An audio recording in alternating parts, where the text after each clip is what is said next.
Graças a Deus. Você que trouxe a sua Bíblia, abra a sua Bíblia. Obrigado, Milena. Abra a sua Bíblia no livro de Salmos. É um dos mais conhecidos, é o livro mais conhecido, né, gente? Salmos. Salmos. Salmos é o livro mais lido ou mais conhecido. Quer ver? Eu vou começar alguns e você vai continuar. O senhor é meu pastor? Se não souber também, né, minha gente? Contra lá. Elevo meus olhos para os montes. Pois é, isso tudo é livro de Salmo. E esse agora que é o Salmo 46, que se duvidar você também sabe boa parte dele de cor. Quem encontrou, diga amém. Quem não achou, diga misericórdia. Quem está perdidinho, fala, me queima, Jesus. O povo não fala, né? Tudo perdido. Salmos 46. Se você, porventura, não tiver trazido Bíblia, ou não tiver aplicativo da Bíblia no seu telefone, você pode acompanhar na projeção. Tudo vai ser projetado direitinho. Encontraram? Diz assim, tem até uma lâmina dupla, que é o 5 e o 6, né? Está aqui. Deus é o nosso refúgio e fortaleza, socorro bem presente na hora da angústia. Portanto, não temeremos, ainda que a terra se mude e ainda que os montes se transportem para o meio dos mares. Ainda que as águas rujam e se perturbem, ainda que os montes se abalem pela sua braveza, há um rio cujas correntes alegram a cidade de Deus, o santuário das moradas do Altíssimo. Deus está no meio dela, não se abalará. Deus a ajudará já ao romper da manhã. Os gentios se embraveceram, os reinos se moveram. Ele levantou a sua voz e a terra se derreteu. Deus está no meio dela, não se abalará. Desculpa, eu estou repetindo o versículo 5 e 6, né? Pulando para o 7. O Senhor dos exércitos está conosco. O Deus de Jacó é o nosso refúgio. Vinde, contemplai as obras do Senhor, que desolações tem feito na terra. Ele faz cessar as guerras até o fim da terra. Quebra o arco e corta a lança, queima os carros no fogo. Aquietai-vos e sabei que eu sou Deus. Serei exaltado entre os gentios, serei exaltado sobre a terra. O Senhor dos exércitos está conosco. O Deus de Jacó é o nosso refúgio. Amém? Coloca a mão no seu coração, Pai, essa é a tua palavra viva, poderosa e verdadeira. O que nós te pedimos é que essa palavra possa fazer efeito na nossa vida, nessa tarde de domingo. Fala conosco. Nós repreendemos todo o atrapalho, todo o embaraço, tudo aquilo que de alguma forma tente se levantar para nos impedir de receber o que o Senhor tem para nós. Nós não aceitamos, nós repreendemos e clamamos e pedimos. Toma o teu lugar. Cumpre os teus propósitos e através de tudo que o Senhor fizer aqui, nessa tarde, dá glória ao teu nome, porque só o Senhor é digno de receber toda a honra e toda a glória. Assim nós oramos no nome de Jesus e aqueles que concordam, digam amém. Pode sentar no seu lugar. Graças a Deus. Meus irmãos, uma das melhores coisas que podem existir é a gente não só ler a Bíblia, mas entender. Nós sempre falamos e compartilhamos isso, da dificuldade que é, às vezes, a gente entender a Bíblia. Mas a Bíblia toda tem uma explicação, a Bíblia toda tem um contexto. E é muito legal quando você consegue se encontrar e se identificar nas Escrituras Sagradas. Nós lemos aqui um dos Salmos. Os Salmos, eles são poemas, na verdade, que em muito falam ao nosso coração, porque a grande maioria deles foi escrito ou atravessando uma situação de dificuldade ou tendo atravessado uma situação de dificuldade. Para você ter ideia um pouco sobre o livro de Salmos, informações que vale a pena você conhecer, são 150 poemas divididos em 5 livros. As pessoas falam que é como se fosse uma Bíblia dentro da Bíblia, de tão extenso que é. São vários autores. Davi é autor da metade dos Salmos. Salomão escreveu 2. Moisés escreveu 1, e homens que conduziam o louvor em Jerusalém, que estavam sempre à frente do louvor, como Asaf, Etã, Corá, também eles foram autores de alguns dos salmos. Vocês já viram nos salmos aquela palavrinha selá? Quem já viu escrito selá? Pois é. Essa palavra selá, ela significa, é como se estivesse mandando o povo cantar mais alto e com mais ênfase. É como se fosse o coro de cada salmo. E os salmos eram muito usados para o povo reconhecer o poder de Deus, porque a maioria das pessoas não sabia ler. E como a maioria das pessoas não sabia ler, era mais fácil decorar música. Porque de fato a gente decora música com muita facilidade. Se você parar e pensar, você vai lembrar de canções de quando você era criança, e você vai lembrar da letra inteira. Não é verdade? Ou mesmo as canções que você canta aqui na igreja, quando você canta e você aprende, pode passar muito tempo, quando você ouvir muito tempo depois, você vai associar uma coisa, outra vai conseguir continuar a cantar, vai saber como termina a música. É fácil quando é assim. Então, os salmos em forma de canções facilitavam o povo de compreender o agir e o mover de Deus. E os autores de quase um terço não se identificam. Esse salmo que nós lemos agora, que é o Salmo 46, cujo começo é: Deus é o nosso refúgio e fortaleza, socorro bem presente na hora da angústia. É um salmo que, se você ler, eu acho que dificilmente você não vai ter a tua fé fortalecida, né? Dificilmente você não vai ler um salmo desse depois de uma situação de adversidade muito profunda na sua vida e não vai sentir paz no coração, porque esse salmo ele consegue assim atenuar a nossa fé, ele consegue fortalecer a nossa fé. Mas esse Salmo 46, ele foi escrito após vivenciado um período de extrema angústia e de uma grande e profunda preocupação. Quem escreveu o Salmo 46 escreveu após uma vitória, após ter vencido uma situação de muito confronto para a sua própria vida. E o autor desse Salmo 46, para muitas pessoas é até bem comum falar, porque ninguém, de repente, associou ou imaginou que ele pudesse escrever algum salmo, mas crê-se piamente que ele escreveu, se não me engano, 2 ou 3 salmos, um deles é o 46. E a gente está falando de um rei bem famoso, que eu preguei há tempos atrás, que ficou bem conhecido, porque ele fez uma oração precipitada, ele não falou na oração dele que seja feita a tua vontade, isso acarretou muita complicação para a vida dele. É o rei? Pois é. É o rei? Coloca, pelo amor de Deus, aqui, minha irmã, para o pessoal ler. É o rei? Ô, povo inteligente. O rei Ezequias. O rei Ezequias escreveu o Salmo 46. E ele escreveu após um período muito, muito complicado na vida dele enquanto rei. Ele era rei da nação de Israel, se não me engano, da parte de Judá. E as pessoas tinham os olhos muito voltados para Israel. Apesar de ser uma porção de terra pequena, um reino pequeno, todo mundo olhava muito para Israel, porque Israel chamava a atenção pelo fato de ser uma terra abençoada. E geralmente é assim, quando a gente é abençoado, a gente chama a atenção das pessoas mesmo que a gente não queira. Quando as pessoas olham para a nossa vida e veem que as coisas prosperam, e veem que as coisas começam a dar certo, e veem que você passa por dificuldade, tribulação, adversidade, mas que você consegue triunfar e vencer sobre tudo, e que Deus te faz vencedor sobre todas as dificuldades, as pessoas têm a atenção chamada para você, mesmo que você não queira. E a verdade é que elas começam a prestar atenção em você, não somente para te admirar, mas porque elas querem, de certa forma, o que você tem, querem ser o que você é, e querem ter o que você tem. É ou não é, gente? É. Elas começam a olhar você abençoado, isso brota um sentimento de despeito, de inveja, elas começam a desejar o que você tem e ser o que você é. Quando as nações vinham e olhavam e percebiam que Israel era uma terra abençoada e próspera, todo mundo, bom, eu quero essa terra para mim, porque essa terra plantando tudo dá, é uma terra muito próspera, os rebanhos são muito prósperos, então a gente tem que tomar conta dessa terra. E assim aconteceu enquanto Ezequias era rei. Só que Ezequias foi extremamente afrontado por um outro reino, por um homem chamado Senaqueribe. Fica aqui a dica para quem está grávida, Senaqueribe. É um nomezinho meio estrambólico, Senaqueribe. Gente, esse rei Senaqueribe não valia uma banda de AS. O homem mau. Mau. Ele era rei da Síria, e a Síria era extremamente poderosa e influente.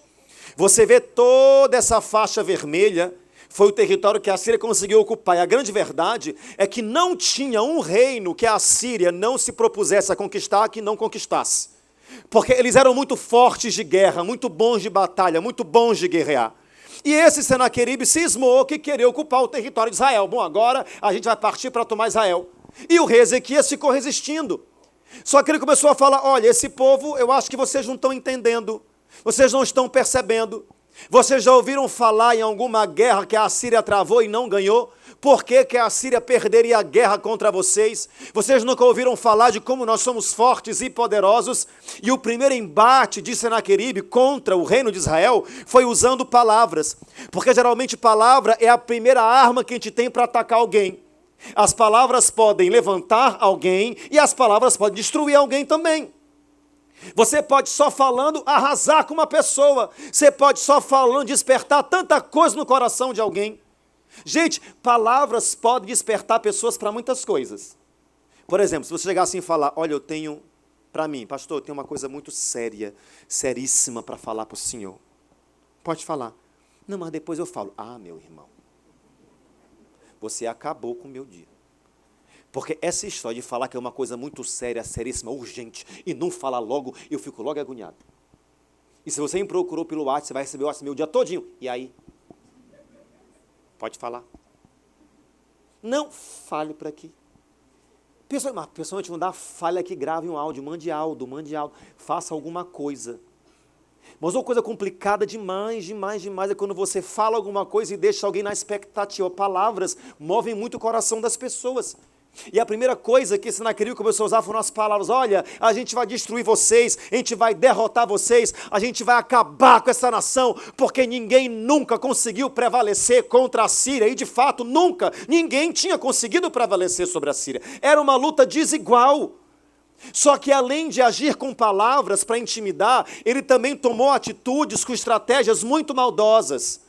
Sabe o que ele fez? Gente, ele era mesmo estrategista e mau.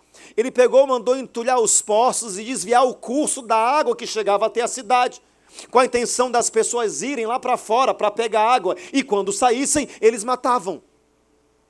Todo estrategista esse homem, para poder acabar com a nação. Tanto é que você vê no versículo 3 do Salmo 46, depois de ter vencido, Ezequias faz uma menção sobre essa atitude de burlar a água para a cidade. Ele fala assim, ainda que as águas rujam e se perturbem, ainda que os montes se abalem pela sua braveza, há um rio cujas correntes alegram a cidade de Deus, o santuário das moradas do Altíssimo. Você pode burlar nossa água, você pode desviar o curso da água, você pode entulhar os nossos poços, mas você não pode impedir o rio de Deus de passar no meio da gente. Ele tinha convicção e certeza disso. Só que a grande verdade é que essa afronta do rei Senaqueribe, essa situação do rei Senaqueribe, fez Ezequias compreender que a situação estava completamente sem controle. Ezequias se viu sem o controle da situação. E, gente, vamos parar e pensar, coisa que deixa a gente apavorado e angustiado é quando a gente perde o controle das coisas. Enquanto você consegue controlar alguma coisa, enquanto você consegue controlar alguma situação, está tudo bem, está tudo ótimo. Mas quando você perde o controle, isso desespera a gente. Quer ver, por exemplo, quando a gente perde o controle da nossa vida financeira? Ai, Jesus. Que você gasta mais do que tem. E tem mais para pagar do que para receber. Eu duvido que fique alegre. Eu estou muito feliz, porque eu realmente estou sem dinheiro. Eu estou alegre porque eu estou devendo tudo e mais um pouco. E eu acabei de ver o meu nome no SPC. Nossa, o meu coração se move de festa. Duvido. Meu irmão, você fica preocupado, sim ou não? Meu pai, tenho que pagar. Como é que eu vou fazer, Jesus? Como é que eu vou fazer, Senhor? E agora, Pai, eu opero um milagre, Jesus. Toca no coração daquele que me der para ele me pagar, Senhor. Você lembrar das pessoas que estão devendo, né? Toca no coração daquela pessoa, Deus, que está enrolada, que não me paga. Jesus amado, vem com a tua justiça, mata logo. Dá um desespero. Quando você perde o controle das pessoas, quando você perde o controle dos seus filhos, quando você perde o controle da sua casa, quando você perde o controle das questões da sua vida, isso deixa qualquer pessoa apavorada. Ezequias viu que ele tinha perdido o controle da situação e ele ficou preocupado. Era um homem de Deus? Era, mas ficou preocupado. Nós somos pessoas de Deus e nós também ficamos preocupados, sim ou não? Sim, é normal para a gente. E Ezequias fez o que nós devemos fazer quando nós perdemos o controle. Porque quando nós perdemos o controle, não significa que Deus perdeu o controle de nada, porque não há nada que Deus não tenha controle. Ezequias recorreu ao Senhor. Ezequias foi pedir para Deus uma orientação. Senhor, e aí, o que a gente faz? Senhor, me dá uma palavra, me libera uma ordem. E Deus foi, claro, vai lá, parte para a batalha, que a gente vai vencer. Ezequias se firmou nessa palavra de Deus para continuar o trajeto dele. E foi embora. Gente, eu imagino que Ezequias partiu para a guerra um pouco aflito. Imagina você, com um exército pequeno, com um número de pessoas não tão extenso, para enfrentar um baita de um exército poderoso, forte e grande. Qualquer pessoa ficaria meio que apavorada, gente. Só que ele foi seguindo na fé e na convicção de que Deus era com ele. Foram rumo à batalha. Quando ele chegou no campo de batalha, lembra bem, nós lemos isso no momento dos salmos lá, ele chegou no amanhecer no campo de batalha. Quando ele chegou no amanhecer para travar a luta contra o povo da Síria, que ele viu, não tinha ninguém vivo. Todo o exército tinha perecido, porque Deus guerreia as nossas guerras. As nossas guerras não são só nossas. As nossas batalhas não são só nossas. Para de se sentir sozinho ou desamparado, porque luta sua é luta do seu Deus também. Batalha sua é batalha do seu Deus também. Guerra sua é guerra do seu Deus também. Deus se levantou e dizimou o exército da Síria. E quando Deus dizimou o exército da Síria, que Ezequias viu com os olhos dele a vitória do Senhor sobre a vida e sobre o reino de Israel, ele escreveu o Salmo 46. Quando ele viu que não tinha mais nada, nem ninguém para lutar, ele escreveu o Salmo, tem até uma parte que ele diz, eu coloquei para vocês, ele faz cessar as guerras até o fim da terra, quebra o arco e corta a lança, queima os carros no fogo. Aquietai-vos e sabei que eu sou Deus. Serei exaltado entre os gentios, serei exaltado sobre a terra. Ele olhou e falou, o nosso Deus é Deus que guerreia por nós. Gente, fiquem tranquilos. Gente, não fiquem apavorados. Não fiquem sem paz no coração. Fiquem quietos, porque o nosso Deus está batalhando e lutando pela gente. É assim e vai ser assim. Isso traz paz para o meu coração hoje, porque esse Deus de Ezequias, não sei quantos anos atrás, é o mesmo Deus hoje da minha vida e da sua vida. E as nossas lutas hoje podem não ser com arma, com escudo e com espada, mas continuam sendo lutas, e o nosso Deus continua guerreando por nós hoje, nesses dias, e nos dando vitória. Eu creio nisso. Eu creio nisso. Depois que ele viu essa vitória, ele foi escrever o Salmo 46, ele disse no começo, o Senhor dos exércitos está conosco. Coisa boa, né, gente? Deus é com a gente. Podem vir quem vier, pode ser o que for, Deus é com a gente. O Senhor dos exércitos está conosco, Deus de Jacó é o nosso refúgio. Se você não sabe, porventura, para você entender, exército. Exército é um conjunto de forças militares de uma nação, como o exército brasileiro. Reunião de grande número de tropas sob as ordens de um comandante. Isso é um exército. Só que para você saber mais aprofundadamente ainda, de todos os exércitos, o nosso Deus é Senhor. De todos os exércitos ele é Senhor. Também a palavra diz que ele é o nosso refúgio. Sabe o que é refúgio? É o retiro, local tranquilo que oferece paz, tranquilidade, sossego. Que mais? Abrigo, lugar que alguém procura para fugir ou para se livrar de um perigo. O Senhor é o nosso refúgio e fortaleza. Socorro bem presente na hora da angústia. Quem crê nisso, diga amém. Esse é o Salmo 46 e essa é a história do Salmo 46, que você poderia nem saber. Você já deve ter lido, mas não sabia a associação que esse Salmo tem com o rei Ezequias e com a vitória que Deus deu para a vida dele. Só que você pode pensar, tá, Salmo 46, beleza. E hoje é o que? Dia das... Alguém lembra que dia é hoje, minha gente? Obrigado, vamos acordar para a vida. Salmo 46, verso dia... O que tem a ver o Salmo 46 com o dia das mães? Vai ficar assim, hã? Nada a ver. Nada a ver Salmo 46 com o dia das mães. Que associação que tem? Para e pensa. Que associação... Gente, o Salmo 46... Ouve bem, Salmo 46 é para todos nós. As verdades do Salmo 46 são para todos nós. Tudo que está escrito de promessa, livramento e poder de Deus é para todos nós. Seja você mãe, seja você pai, seja você tio, tia, filho, filha, primo, quem quer que você seja, as promessas e o Deus do Salmo 46 é o Deus da sua vida e para a sua vida também. Mas que associação que eu faço com o Dia das Mães?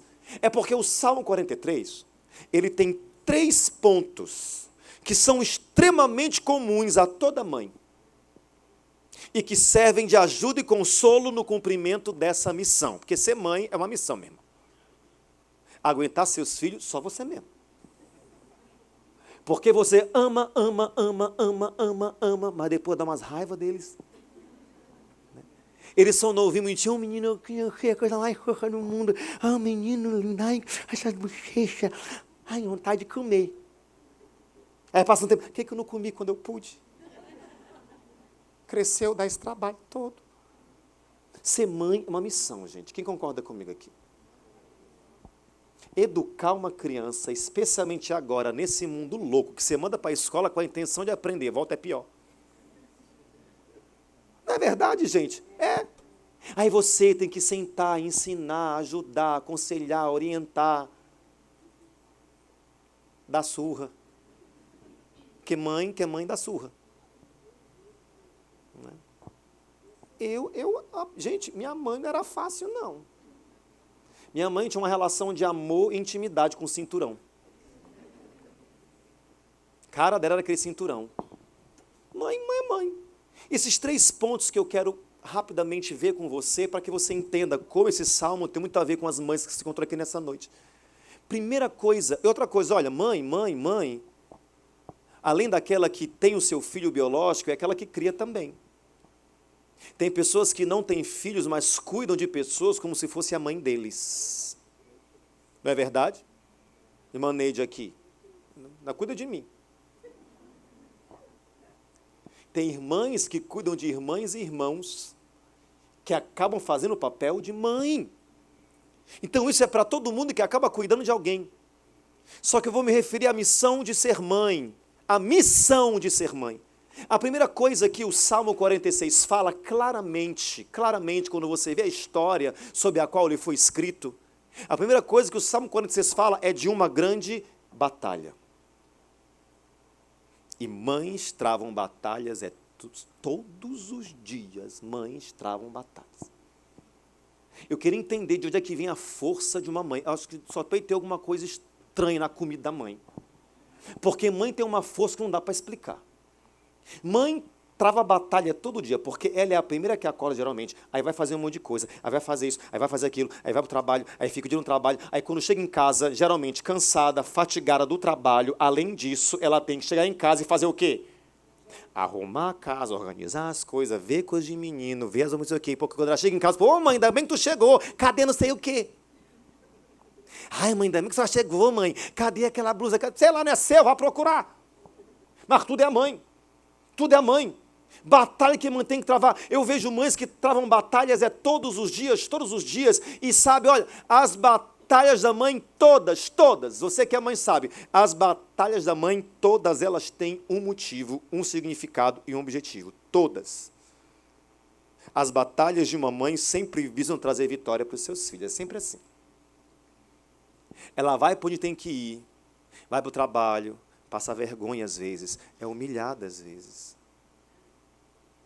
É exposta, mas ela engole seco, aguenta firme por causa de fulano, por causa de ciclano. Eu tenho que segurar, eu tenho que aguentar, eu tenho que... Não posso jogar tudo pro alto, a minha vontade é sumir, a minha vontade é ir não sei para onde, a minha vontade, mas não posso, porque tem fulano que eu tenho que cuidar. Isso é mãe.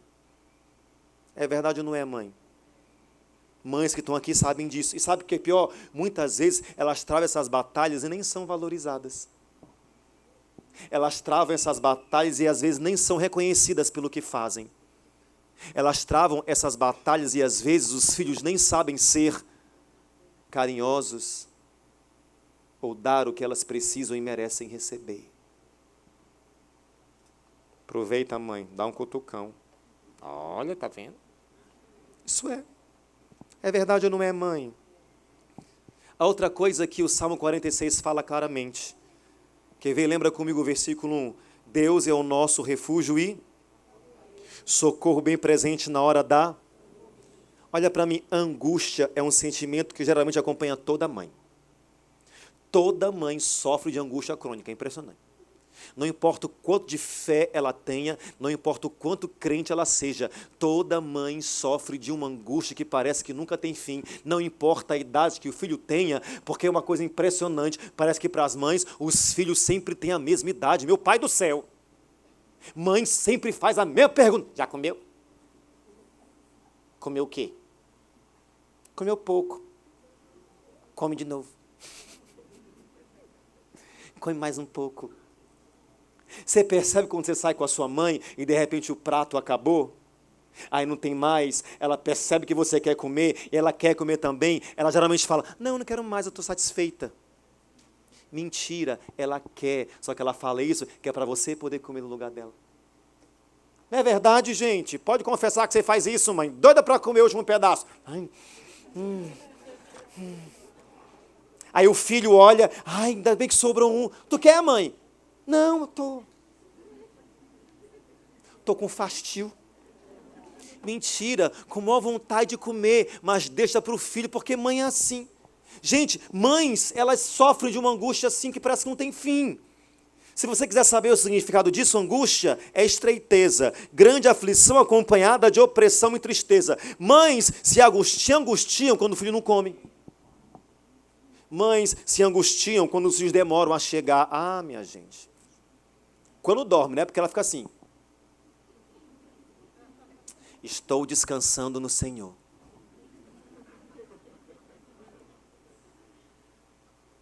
Não, Deus está tomando de conta. Por que não atende, né? Deus está na frente, está tudo bem. Só queria que atendesse. Alô? Filhos, é assim ou não é? Mães, é assim ou não é? Mães se angustiam quando os filhos estão doentes. Mãe não tem sono, mãe não toma banho, mãe não come, mãe vai para o hospital. Eu lembro quando eu era criança, eu até comentava isso de manhã, e me emociona quando eu lembro disso, porque eu, quando criança, tinha problemas de respiração, às vezes faltava o ar. Não era asma, só que às vezes faltava o ar. E eu gripava com muita facilidade. Eu lembro que uma vez eu fiquei tão gripado, eu não consegui dormir, porque meu nariz estava completamente constipado. A minha mãe me deitou, ela colocou a boca no meu nariz. Ela sugou o meu nariz.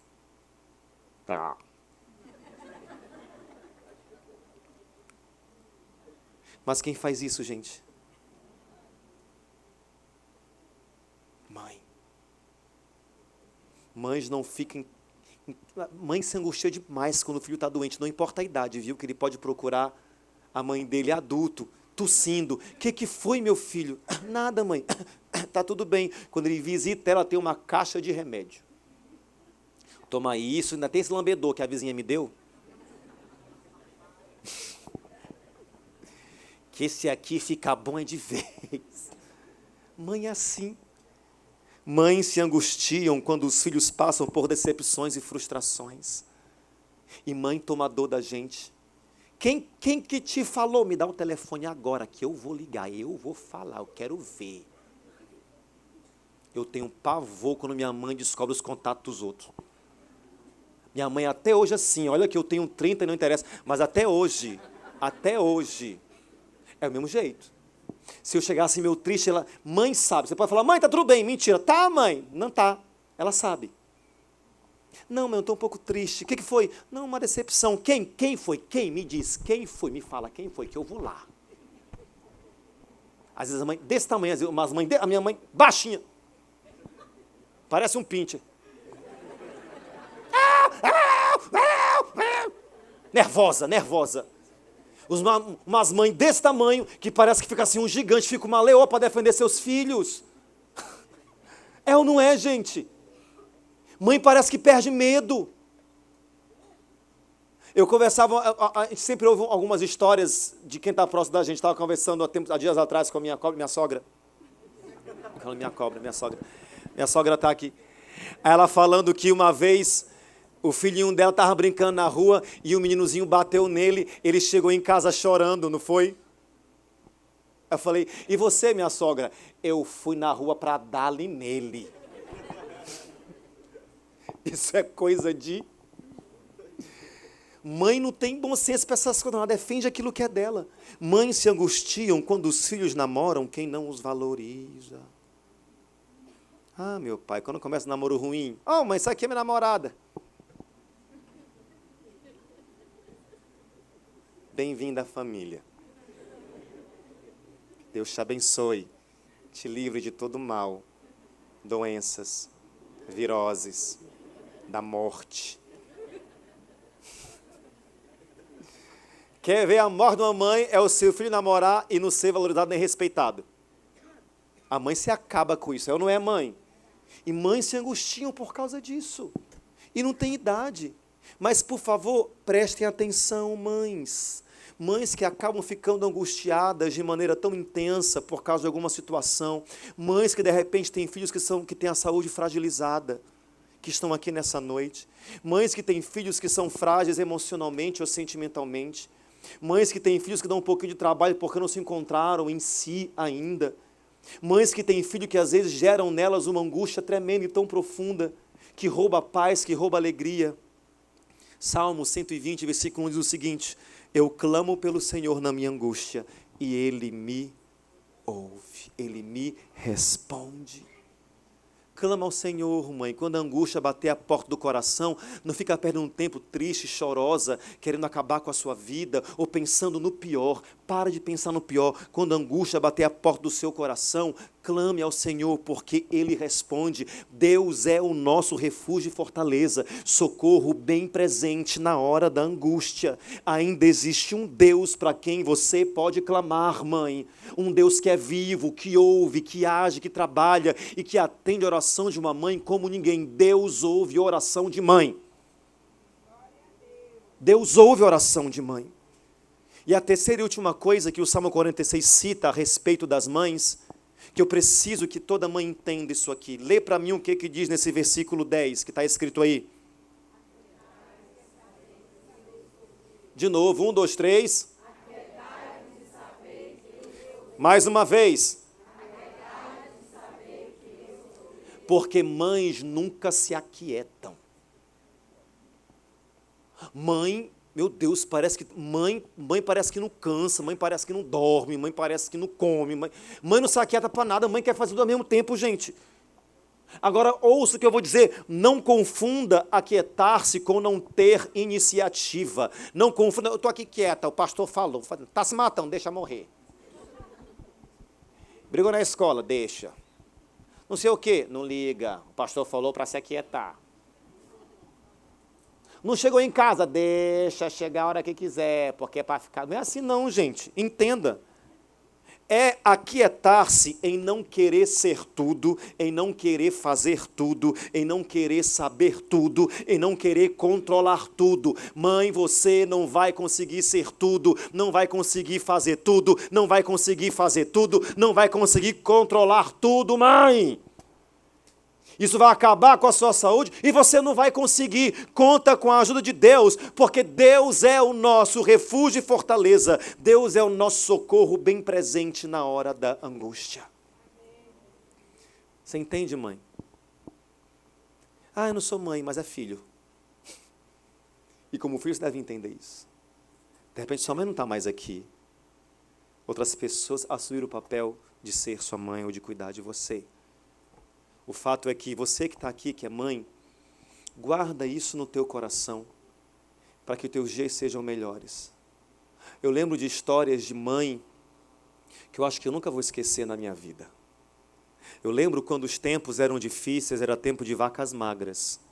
Na verdade, as vacas eram raquíticas mesmo, porque já tinha passado de magra há muito tempo. A gente vinha de almoço para comprar a janta, não tinha comida direito em casa. Minha mãe chegava a fazer casca de banana milanesa para a gente comer. Tão difícil que era às vezes. Só que quando tinha comida, eu lembro disso perfeitamente. Ela fazia comida, ela preparava tudo, e todo mundo almoçava. Só que ela sempre deixava uma comida sobrar, para ver se a gente queria ou não. Eu só tenho uma irmã, a gente ficava cheio, satisfeito. Não sei se a minha irmã lembra, mas eu lembro perfeitamente, porque eu sempre fui muito observador nas coisas de casa. Eu ficava espreitando para ver como é que estavam, o que precisavam. E quando ela via que a gente estava satisfeito, que a gente tinha comido o suficiente. Eu falava, mãe, você também está satisfeita? Já estou satisfeita, eu não quero mais não.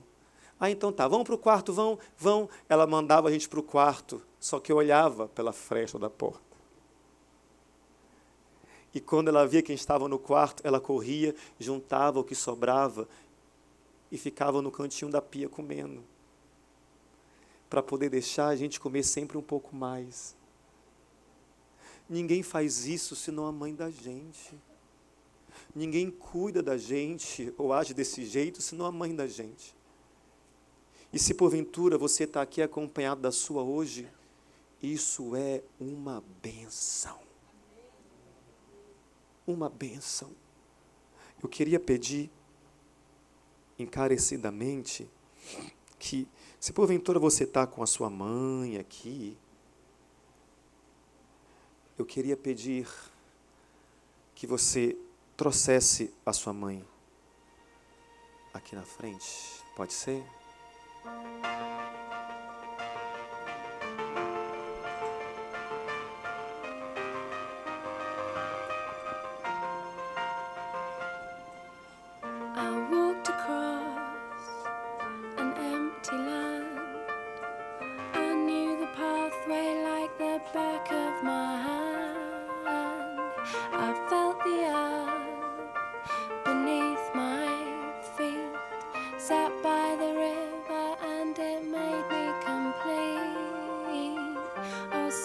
Pode chegar, pode apertar aqui.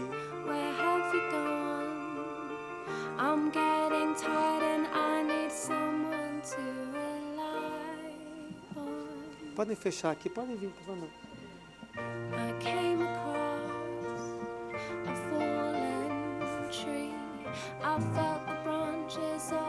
Olha para sua mãe, por favor, todo mundo assim de olho no olho, filhos e mães. Certinho.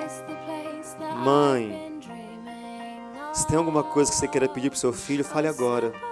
Não só para ele pagar suas contas, mas se você quiser. Se você quiser pedir alguma coisa como, olha, pega leve, mais juízo, não esquece das coisas de Deus. O que você quiser pedir agora é a hora, mãe, arregaça.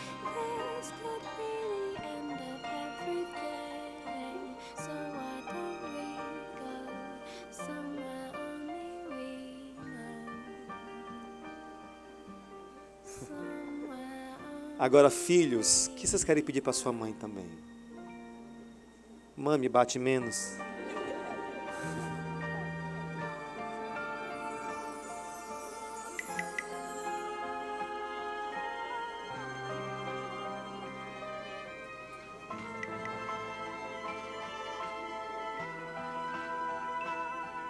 Isso. As mães estão aqui, mas eu sei que todo mundo está aqui tem uma família para orar. De repente sua mãe não está aqui, mas você tem pessoas, ou seus filhos, ou pessoas para orar. O restante que está aqui no auditório, fique em pé no seu lugar, por favor, vamos orar.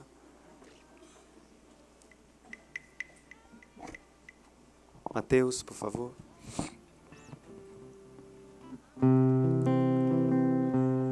Feche seus olhos. Mães sabem bem o que é uma batalha, gente. Algumas delas batalharam muito para estar aqui com você. Claro, se não fosse Deus, mas eu digo se não fosse Deus através de mulheres que cuidam da gente, sabe? Mães sabem o que é ter que lidar com angústia e preocupação. Por isso, a oração de mãe é uma coisa muito poderosa. Muito poderosa.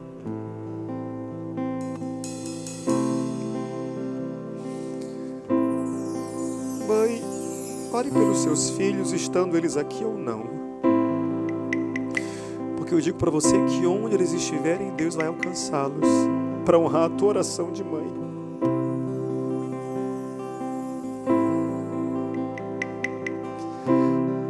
E eu ouvi dizer certa vez que o melhor presente que demonstra amor é uma oração.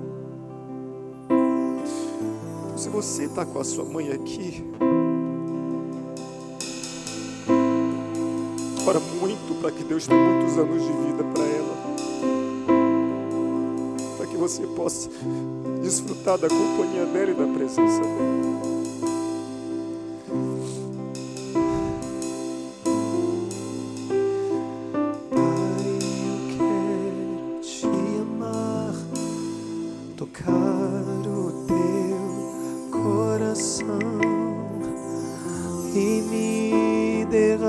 Aos teus pés, mais perto eu quero estar, Senhor, e te adorar com tudo que eu sou e te render glória, aleluia, aleluia.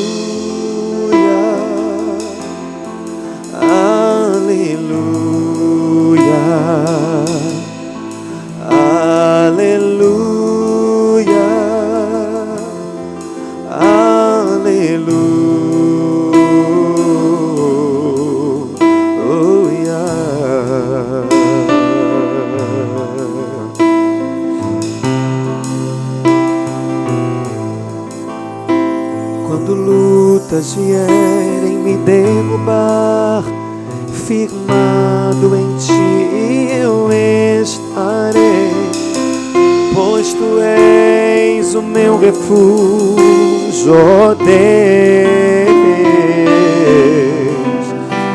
e não importa onde eu estiver, no vale ou no monte, eu adorarei.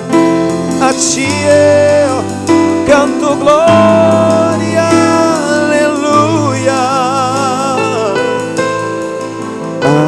aleluia, aleluia,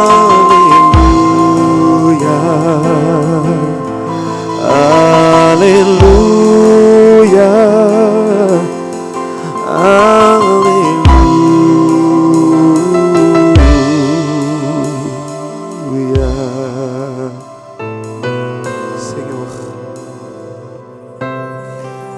Nós levantamos a nossa voz agora, primeiramente para te agradecer, porque Tu és o nosso refúgio e fortaleza. Se o Senhor não fosse refúgio e fortaleza de muitas mulheres aqui, elas não conseguiriam ter êxito nessa missão de ser mãe. Se o Senhor não fosse o socorro bem presente na hora da angústia de muitas mulheres aqui, elas não teriam êxito em exercer essa missão de mães que o Senhor concedeu a cada uma delas. Sejam as que cuidam, sejam as biológicas, sejam as que assumiram as responsabilidades de uma mãe. Se não fosse a tua ajuda, muita coisa nunca seria possível. Nós queremos te agradecer porque Tu tens cuidado de nós.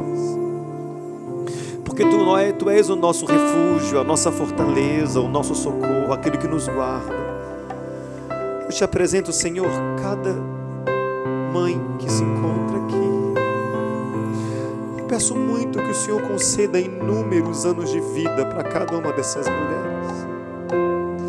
E além de muitos anos de vida, que o Senhor conceda desejos que o coração delas tem, que só o Senhor conhece, sabe muito bem, aqueles desejos que geralmente são relacionados aos seus filhos. Porque geralmente toda mãe tem desejo relacionado aos seus filhos. Concede esses desejos. Torna tudo isso realidade para a glória do Teu nome, Senhor. Abençoe esses filhos que estão aqui, que eles possam ser instrumento, Deus amado, Teu dentro da sua casa, para abençoar a sua família, a vida da sua mãe, dos seus familiares, a casa. Senhor, guarda, protege, livra, guarda os relacionamentos, que haja paz nos relacionamentos, que haja entendimento, que haja harmonia. Nós empreendemos os conflitos, as brigas, os desentendimentos que acabam causando tanto desgaste, preocupação e angústia. Nós empreendemos em nome de Jesus. Mas que cada lar, que cada casa, que cada família, que cada relacionamento entre mães e filhos, entre pais e filhos, seja abençoado com a bênção de Deus, que em tudo possam prosperar e que tudo possa ir bem. Assim nós oramos e declaramos para a glória de Deus Pai, Deus Filho e Deus Espírito Santo. Em nome de Jesus. Amém. Amém. Dê um baita de um abraço nessa pessoa que está pertinho de você.